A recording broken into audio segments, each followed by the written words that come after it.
This is incredible. It's like the ending of an era almost. And Hugh, you talk about how this is really a love letter to the fans. And what do you mean by that? Oh, well, really, we wouldn't have sustained through 6 seasons of TV show and 3 movies had the audience not been there. And they've been so incredibly loyal and supportive over these years. For a show that started out with just 7 episodes on the ITV in England, and no expectation of any future, life for it really.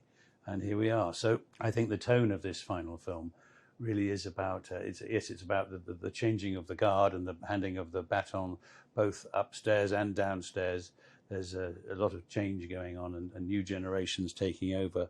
But really, it's a farewell for the fans in the sense that they can see the characters that they've invested a lot of time and love in, really bringing their stories to a close, or rather bringing this chapter of their stories to a close and opening the door for new life beyond. And fans really have fallen in love with all of these characters. And I think that is because they've lived a lot of life, and there's heartbreak and there's missteps, but there's also these big wins. Has there been a favorite subplot for each of you to portray over the 6 seasons and 3 films? I have to say, I love Edith's story. So I was going to say the same thing. Yeah, I love, and like in this movie as well, I feel that what Julian has written for Edith, she finally has her place, and the way that she comes to her sister's aid as well, I think is really lovely. And if you look at the journey that she's been on as a character, it's amazing to see how far she's come, and it's wonderful. And I think so many people have always championed for Edith to find happiness. Julian Fellows talks famously of being in New York in a bookshop and someone coming up and just going, "Why can't you let Edith be happy?" And he's like, "Oh." But I think obviously whatever that fan shouted, it resonated with Julian, and he's made it happen. Because there were no expectations of her, were there? She was expected to get married, and that was it. Yeah. And she had other thoughts. So she, journalism and the lovely story arc for her. And she has her moment in this film. Oh yeah, it certainly does. And I mean, you could see last night at the premiere, people were cheering, loving it. I hear, Yeah. a massive cheer went up after her speech. Oh, It like erupted. It was phenomenal. When you go back 15 years and this project was even brought to you in the first place, Hugh, you mentioned, it was 7 episodes. You didn't really know what it was going to be. What was it about Downton that drew you to it and said, yeah, I'm going to be part of this? Well, I think back to the first time I read the first episode before it was cast, and 2 things really struck me.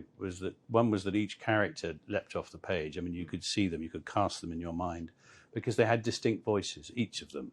They weren't interchangeable, which can be the case when you read a script, and these really were full of character. And secondly, I got to the last page and I wanted to know what happened next.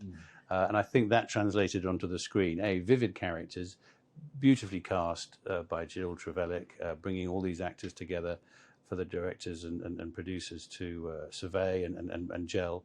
But really, it was the sense of the propulsion of the story. Julian Fellows was a great fan of an English soap called Coronation Street.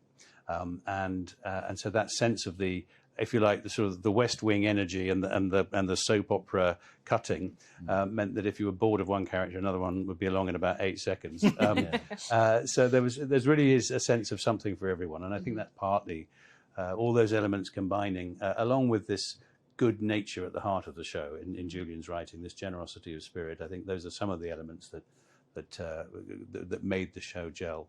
And certainly what I look back on with great affection. Was it shot sequentially? Like the final scene when you guys are outside all saying the goodbyes, was that, how much of that was acting and how much of that was like, oh, this is our goodbye? It wasn't shot sequentially. So, okay. I mean, some of us wrapped on that day. So for some of us, it really was goodbye. And then, as I said to you earlier, well, while we're in that moment trying to have this lovely, poignant, just a couple of seconds, suddenly the first AD's like, let's move on.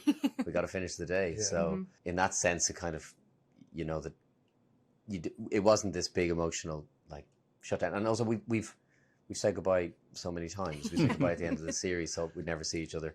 And then we said goodbye at the first movie, second movie. And now at this point, he's just like, get away from me. Do we think this is really goodbye? Yes. Oh, yeah. That was definitive. in unison. Definitive? Yeah. Well, it's the end of our story for Downton. Yeah. I mean, Downton could easily go, it can go forward. You could have it in any other time period. I think what they should do is go back and do the original story of the Dowager, of Maggie Smith's character, and give a young actress the opportunity of playing that as a young woman. Wow. Yeah. That'd be a role, wouldn't it? I want Downton on Ice. Yeah, that's You're coming. cast in that. Yeah, you're in the actually O2 the in London. lead. You're going to have to work. You've got a lot of stuff going I backwards. can't skate yet, but I'm going to take some lessons. You have the right Amazing. attitude, Kevin. That's all you need.